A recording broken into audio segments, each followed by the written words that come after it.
Good evening, everyone. Tonight, I would like to share my journeys, also my knowledge about my skills of learning English by reading you guys a letters that I wrote to King Charles III of England. Your Majesty, King George III, I write to you with deep respect and sincere admiration to express my hope that the United Kingdom will continue to champion quality education for every child and every lifelong learner across Great Britain and beyond. Education is not only the training of minds for work, it is the cultivation of character, curiosity, responsibility, and compassion. It is the careful passing of wisdom from one generation to the next, so that knowledge becomes a shared inheritance rather than a private privilege. When a nation protects learning, it protects the futures. When it invests in teachers, in libraries, in laboratories, apprenticeships, and in research, it invests in the dignity and opportunity of its people. My admiration for education is personal. I began learning English in Vietnam in sixth grade. At that time, English was more than a subject. It was a window. Each new word felt like a small key that unlocked a wider world. Books I could not yet read, ideas I could not yet name, and the people I had never met but whose thoughts had shaped history. I remember the early stage of that journey, the discipline of repeating sounds, the humility of making mistakes, and the excitement of slowly understanding sentences that once looked like symbols. That beginning taught me a lesson I still carry today. Language is the bridge, and education is the arch of building bridges. After I finished high school in Vietnam, I carried that same determination with me as I pursue my journey to study in the United States as an international student. I came with ambition, yes, but also with humility and gratitude, knowing that learning in a new country would require courage. I came to strengthen my English, to deepen my understanding of science and engineering, and to explore the wider landscape of knowledge that I had admired from afar. Like many international students, I faced the reality that learning is not only about intelligence, it is about endurance. It is walking early, practicing daily, asking questions even when you feel shy, and choose to grow over comfort. That path strengthened my respect for the institutions and the coaches that protect learning. It also strengthened my curiosity for science and my appreciation for the scientists, the philosophers who came before me. I have come to believe that curiosity is one of the most precious qualities a society can nurture.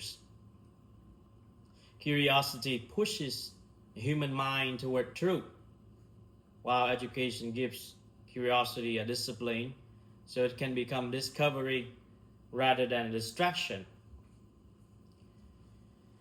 When curiosity and discipline meet, the students become researchers, become investors, engineering, and public servants. They also become better neighbors because learning teaches empathy, the ability to see beyond our own assumptions.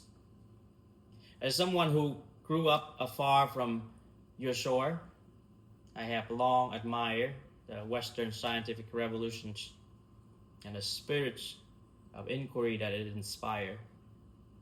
I admire it not merely for its technologies, but for its devotion to truth, courage to look at natures honestly, to observe carefully, and to measure precisely, to doubt respectfully, and to revise beliefs when evidence demands it.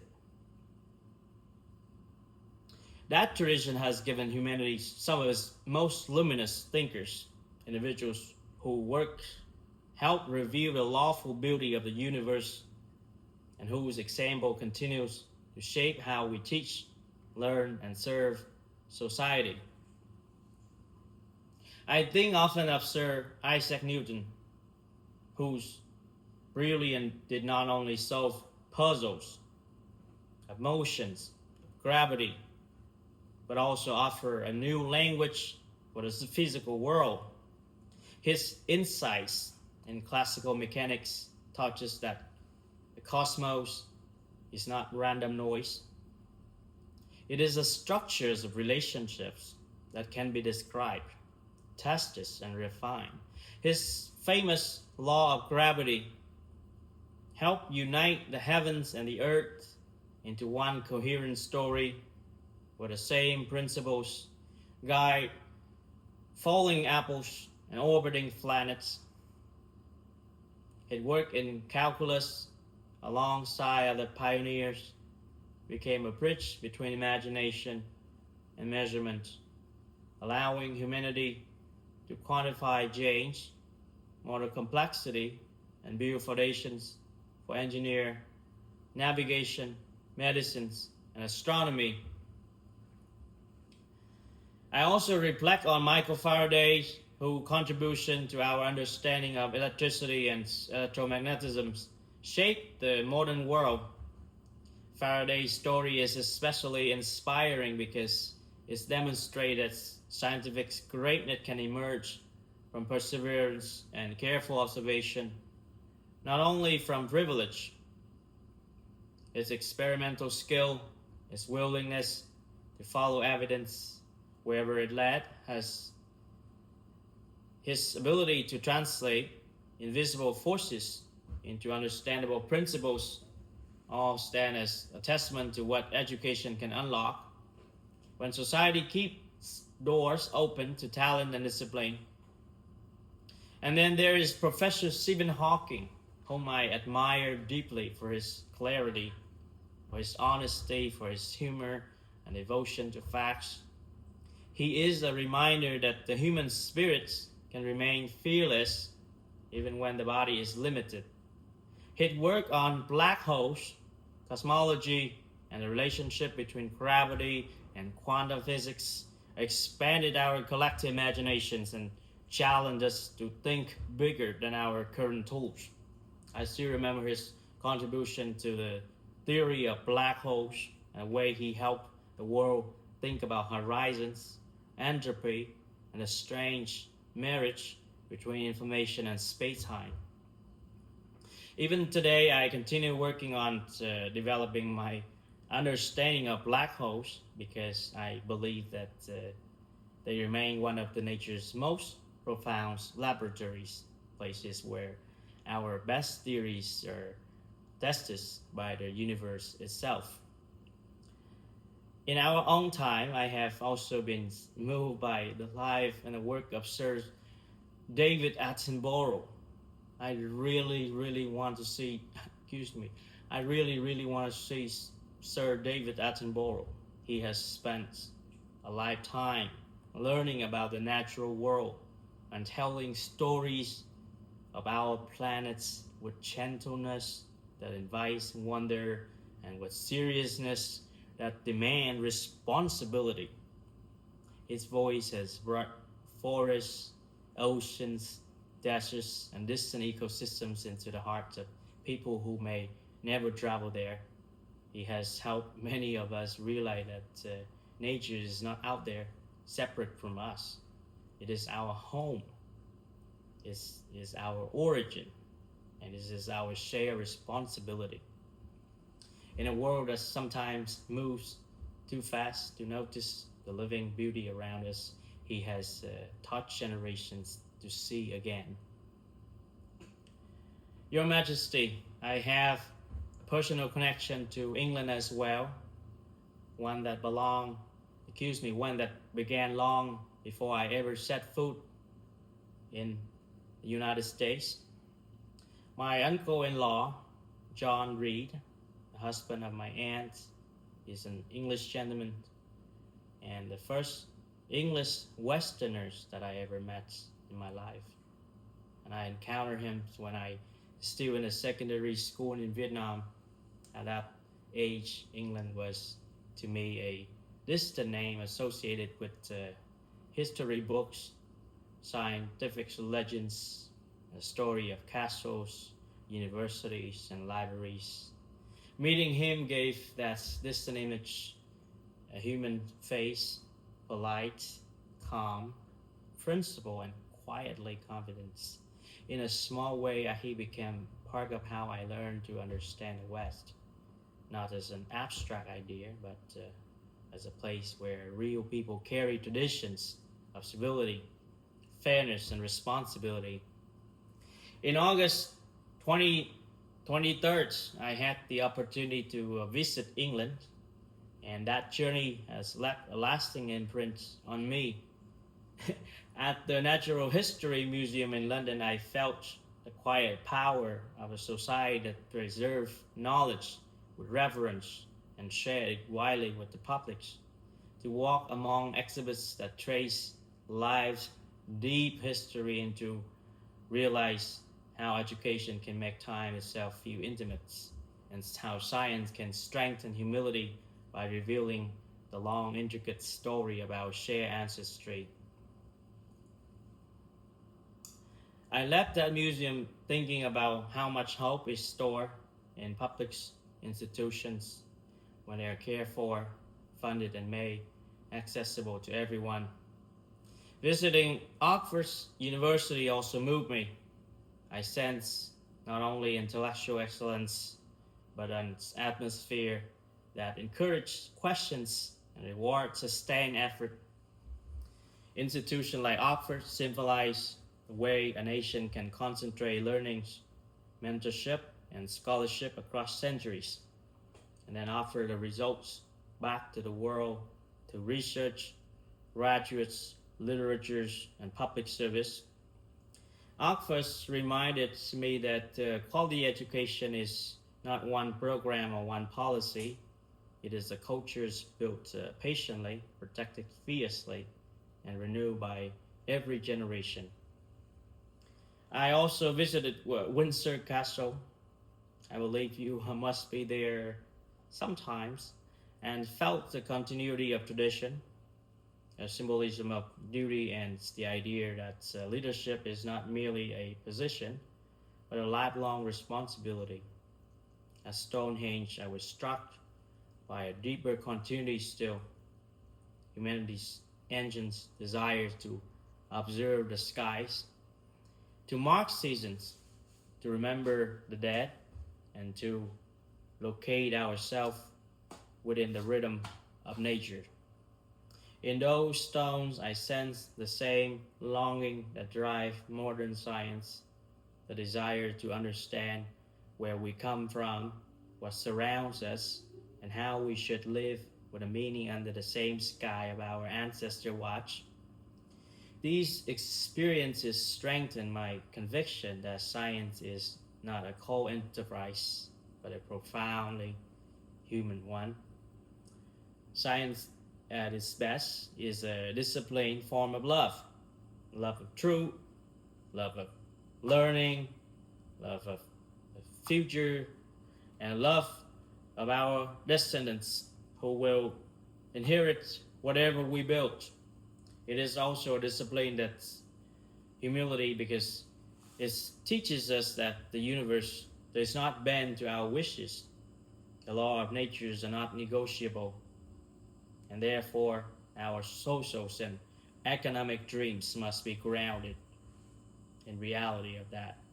When a society places science and education at the center, it gives itself better tools to reduce suffering, increase prosperity, and protect the vulnerable. At the same time, a scientific progress must never become an excuse to forget our origins or to weaken our moral bonds.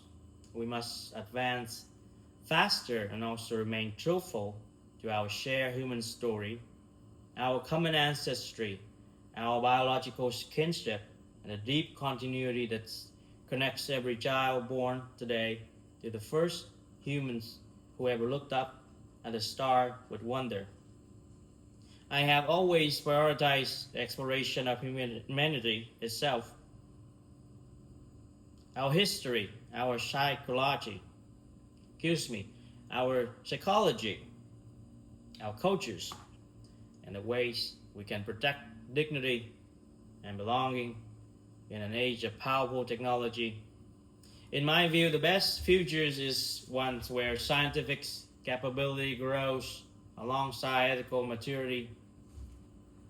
For this reason, I respectfully encourage Your Majesty to continue support for quality education in Great Britain, education that is rigorous, inclusive, and future-facing, education that honors both humanity and the sciences, education that equips students not only with skills but with integrity, education that prepares young people to collaborate across borders and to face uncertainty with courage. I hope the United Kingdom will keep strengthening opportunities in STEM, STEM, apprenticeships and research, while also protecting literatures, history, philosophy, and civics education, because a society needs both precision and wisdom. I also hope that education in Britain will continue to serve as a model of excellence that welcomes the world. When a nation educates international students, hosts scholars, and shares public knowledge through museums and institutions, it makes peace more possible because it builds relationships at the level of ideas and characters. The students who learn together today are often the leaders who cooperate tomorrow. I believe that the most durable national strength is built in classrooms and workshops, in literacy, in numeracy, in ethics, and confidence to ask honest questions. Support for teachers, fair access for rural and disadvantaged students, modern laboratories, vocational paths, and scholarship programs is not charity. It is nation building. When young people learn to read well, reason clearly, and care for one another, they become citizens who resist extremisms and protect democracy. Quality education keeps the society innovative, calm under pressures, and hopeful for generations to come. Your Majesty, I would also like to share a personal aspiration stated with humility and seriousness. I intend to run for the 50th presidency of the United States, and I already stated my intention to many people.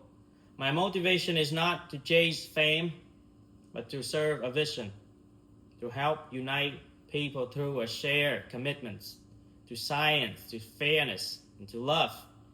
Love not as a slogan, but as a daily practice of respect for each individual and each family.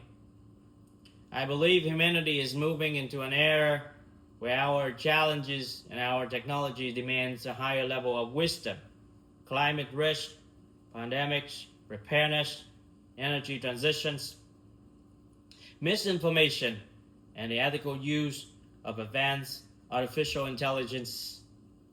These problems are global in nature. They cannot be solved by one nation alone, and they cannot be solved by cynicism. They require cooperation, rooted in evidence and guided by compassion. In that spirit, I see the British monarchy's long-standing emphasis on duty, continuity, and public service as an example of leadership that tries to rise above short-term turbulence. Across generations, the Crown has often sought to represent unity, not uniformity, but a shared identity that can hold many differences without tearing apart. I recognize the complexity of history, and I do not speak in naive idealisms, yet I believe that your country's educational heritage, its universities, scientific institutions, museums, and public broadcastings has helped the world take learning seriously and stewardship seriously. In my own vision, I hope humanity can live under one roof, not as one forced sameness, but as one civilization that understands science and respects the dignity of every family. If I am fortunate enough to serve my country in higher office, I would welcome stronger partnerships between the United States and the United Kingdom in education, science, and ethical technology. I would support expanded student exchanges, shared research initiative, and cooperative efforts in climate science, space exploration, medical innovation, and responsible artificial intelligence. I would also support cultural collaboration that help young people appreciate both the precision of science and the healing power of human connection, so that progress remains humane. Your Majesty, please accept my best wishes for your health, your longevity, and the well-being of the royal family. I also extend my respects to the governments of the United Kingdom and to the educators, researchers, and public servants who quietly sustain the nation's intellectual life. May a new generation of science learners in 2026 and beyond grow not only in knowledge but in kindness, not only in ambition but in responsibility. May they learn to defend truth without arrogance and to protect the vulnerable without hesitation. I look forward to returning to England at the earliest opportunity to learn again from its institutions and its people, and to continue building friendship rooted in education and mutual respect. Thank you for your service and for the enduring example of a nation that has helped advance human understanding. May the spirit of inquiry, stewardship, and duty to continue to guide Great Britain, and may quality education remain one of its proudest gifts to the world. With respect, thank you.